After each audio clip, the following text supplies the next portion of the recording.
Aku cuma bilang ini sama Tuhan berangkat pagi. Tuhan bingung mau kemana, rumah sakitnya nggak tahu yang mana, baju nggak tahu bawa yang mana. Gila, nggak pernah hidup sendiri loh. Selalu ada asisten, selalu ada mama, selalu ada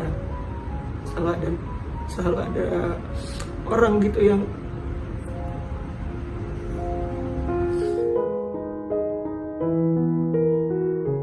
selalu nemenin aku. Tapi hari ini bener-bener diajarin sama Tuhan untuk bergantung sama Tuhan aja.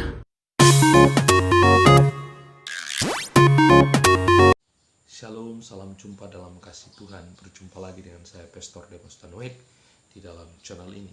Saya mengucapkan banyak terima kasih kepada Bapak Ibu Saudara yang telah subscribe, like, dan komen. Kiranya Tuhan Yesus memberkati. Saya mengajak juga kepada Bapak Ibu yang baru pertama kali mampir di dalam channel ini, mari dukung channel ini dengan cara subscribe, like, dan komen. Tuhan Yesus memberkati. Bapak Ibu Saudaraku yang diberkati dan dikasihi oleh Tuhan Yesus Kristus, pada kesempatan yang baik ini kita membahas seorang presenter terkenal, yaitu Melanie Ricardo, di mana beberapa waktu yang lalu beliau divonis positif COVID-19 dan dia masuk rumah sakit selama kurang lebih 1 bulan. Nah, Bapak Ibu Saudaraku yang diberkati oleh Tuhan Yesus Kristus, lewat penyakit ini kita belajar beberapa hal dalam kehidupan Melanie Ricardo. Berikut video cekidot. Yang paling utama adalah ini benar-benar seperti training gitu loh. Ini melatih otot rohani kita, ini melatih otot iman kita gitu. Saat kita nggak tahu hari demi hari apa yang akan terjadi sama badan kita, dan kita dengar begitu banyak berita gitu. Gimana caranya kita melatih untuk menutup semuanya apa yang kita dengar, apa yang kita lihat mengenai berita COVID-19, dan kita fokus hanya sama satu, yaitu janjinya Tuhan. Dan aku percaya bahwa saat kita sungguh-sungguh berdoa, Tuhan itu melihat kok setiap tetes air mata kita. Tuhan melihat setiap doa kita. Tuhan melihat setiap kesakitan kita. Tuhan melihat setiap jerit air mata kita. Itu semua diperhitungkan sama Tuhan. Dan satu hal yang aku percaya bahwa God is faithful all the time in any kind of seasons.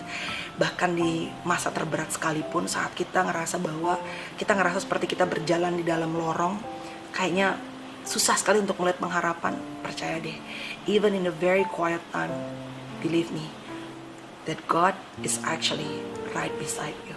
Dan janji Tuhan itu gak pernah meleset waktunya, selalu tepat, karena dia gak pernah berubah, dulu, sekarang, dan selama-lamanya. Anyway, tapi aku bersyukur karena banyak orang mencari kamar nggak dapet, aku dikasih kamar. Aku cuma bilang ini sama Tuhan berangkat pagi. Tuhan bingung mau kemana, rumah sakitnya nggak tahu yang mana, baju nggak tahu bawa yang mana. Gila, nggak pernah hidup sendiri loh. Selalu ada asisten, selalu ada mama, selalu ada orang gitu yang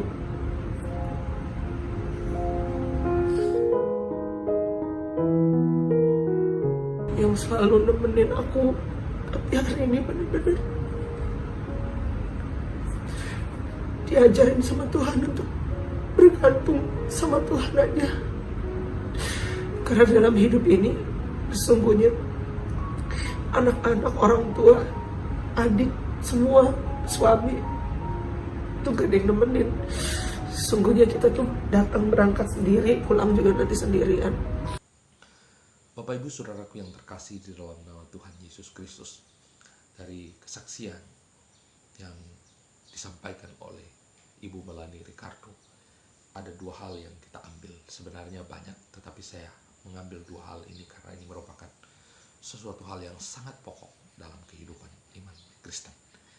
Yang pertama, melalui COVID-19 ini, Melanie Ricardo diajar dan kita semua untuk bergantung sepenuhnya kepada Tuhan.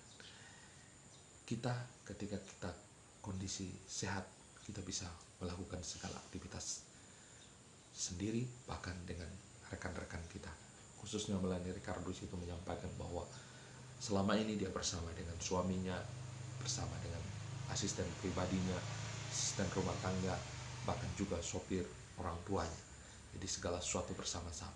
Tapi ketika dia mengalami COVID-19 ini, dia betul-betul sendiri, dan dia di situ diajar untuk bergantung sepenuhnya kepada Tuhan. Yang kedua, Melanie Ricardo juga diajarkan untuk bersekutu dengan Tuhan lewat pembacaan, perenungan pribadi dengan Tuhan lewat pembacaan firman Tuhan. Nah, Bapak Ibu, saudaraku yang terkasih dalam Tuhan Yesus Kristus, Melanie Ricardo mengatakan bahwa selama ini dia selalu buru-buru setiap bangun pagi itu untuk beraktivitas, sehingga dia lupa untuk membaca dan merenungkan firman Tuhan. Padahal di dalam persekutuan dengan Tuhan, kita boleh rasakan hadirat Tuhan, kita boleh mengawali segala sesuatu bersama dengan Tuhan, karena tanpa Tuhan hidup kita tidak akan berbuat apa-apa. Dan melalui COVID-19 ini, di tengah-tengah kesendiriannya, di tengah-tengah karantina dan perawatannya, dia boleh bersekutu dengan Tuhan secara full.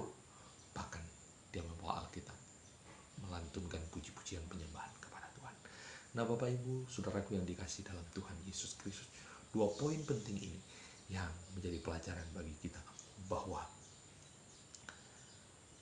kita sebagai manusia, sebagai orang percaya, mari kita bergantung sepenuhnya kepada Tuhan dalam kondisi apapun, baik dalam kondisi sehat, dalam kondisi sakit, dalam kondisi kaya ataupun miskin. Mari kita tetap bergantung sepenuhnya kepada Tuhan, karena di dalam Tuhanlah kita memperoleh kekuatan yang baru. Dan yang kedua, dalam kondisi apapun, jangan lupa kita bersekutu dengan Tuhan. Kita membaca, merenungkan firman Tuhan tiap-tiap hari dalam kehidupan kita. Ketika kita melakukan itu, maka apapun yang terjadi dalam hidup kita, kita akan mampu melewatinya bersama dengan Tuhan. Kita akan keluar menjadi seorang pemenang. Bapak Ibu saudaraku yang terkasih dalam Tuhan Yesus Kristus, saat ini saya akan membacakan 2 ayat yang sangat penting dalam firman Tuhan pada hari ini. Yang pertama dalam Mazmur pasal 1 ayat yang pertama sampai 3.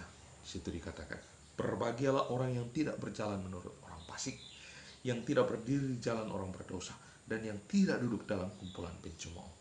Tetapi yang kesukaannya ialah Taurat Tuhan, dan yang merenungkan Taurat itu siang dan malam. Ia seperti pohon yang ditanam di tepi aliran air, yang menghasilkan buahnya pada musimnya, dan apa saja yang diperbuatnya berhasil. Ketika kita merenungkan firman Tuhan, melakukan firman Tuhan itu siang dan malam, maka hidup kita akan seperti pohon yang ditanam di tepi aliran air, yang menghasilkan buahnya pada musimnya, dan yang tidak pernah layu daunnya. Artinya hidup kita diberkati oleh Tuhan. Bahkan di situ dipertegas lagi, apa saja yang diperbuatnya berhasil. Dan Melani sudah melihat mujizat Tuhan. Tuhan menyembuhkan dia, memulihkan dia secara sempurna di dalam pertolongan Tuhan. Yang kedua, dalam Filipi pasal 4 ayat yang ke-13, Paulus mengatakan, segala perkara dapat kutanggung di dalam Dia yang memberiku kekuatan. Sekali lagi, segala perkara dapat kutanggung di dalam Dia yang memberi kekuatan kepadaku. Di dalam pelayanan Paulus ada begitu banyak kekurangan, ada begitu banyak kelimpahan, bahkan juga dia mengalami berbagai macam persoalan, dipukul, di penjara, tetapi semuanya dia bisa tanggung bersama dengan Tuhan. Kiranya melalui video ini kita boleh semakin bergantung kepada Tuhan, semakin mengandalkan Tuhan, semakin merenungkan firman Tuhan dalam kehidupan kita dan melakukannya, sehingga kita boleh menjadi orang